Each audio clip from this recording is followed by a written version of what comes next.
I'm Your Captain. Anything about that song that, what do you remember most about writing that song? Well, Adam, I was saying my Now I Lay Me Down to Sleep prayers, and I put a little P.S.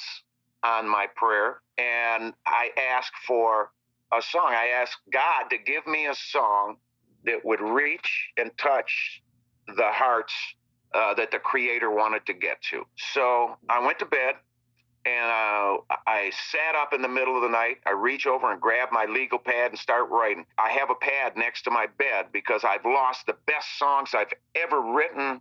They never saw the light of day because I was too lazy to get my ass out of that bed and write them down. But I only let a few of them go by before I start. Anyways, I have that tablet there. I'm writing. I'm in the state of mind somewhere between heaven and earth consciousness.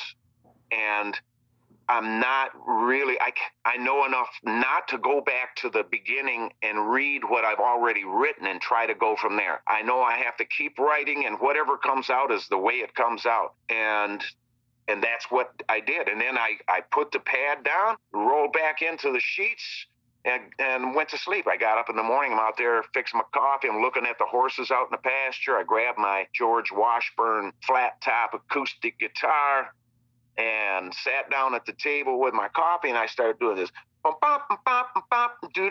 There's this little lick, and I went, wow, that's pretty cool. And then when I grabbed this inversion of a C chord, it chimed to me. There were harmonics coming from the string that I never heard before, but it was beautiful, and I didn't want to forget it. And I'm looking, and I'm writing those finger positions down on the paper that's in front of me, because I'm writing all the time. And then I started thinking, oh my God, those words in the other room, maybe that's a song. So I go in there, I grab the legal pad, bring it out, I set it down and start playing. It just came to me. I recorded it on a cassette tape right there at my kitchen table, and I took it in to rehearsal, and both Don and Mel said, Farner, man, that song's a hit. And he was right. What about like the slow down part, the closer to home part? Is that all? I mean, are you sitting and writing the song from start to finish, or do you work on like the other part later and add it? No, it was start to finish as far as the, am I in my cabin dreaming? That part, and then back into the verse, I can feel the hand of a stranger. That was all at one, just sat down, and that's what it came out. I mean, I didn't have to work on it. I didn't have to go back and find anything. It just all came to me. And but I was playing this song at Cleveland Recording down in, well, it wasn't at the recording studio, but it was at the Channel 5. We were doing a show there, and James Brown was on that show that day.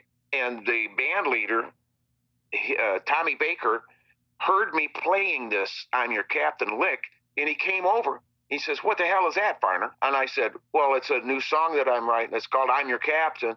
And he says, man, I'm over here listening to that. He says, my brain is going crazy. I'm hearing things. He says, when you get to the end and you're going to do that chorus over and over, he says, I want you to just go until you can't, till your fingers feel like they're going to drop off, and then give me 10 more bars.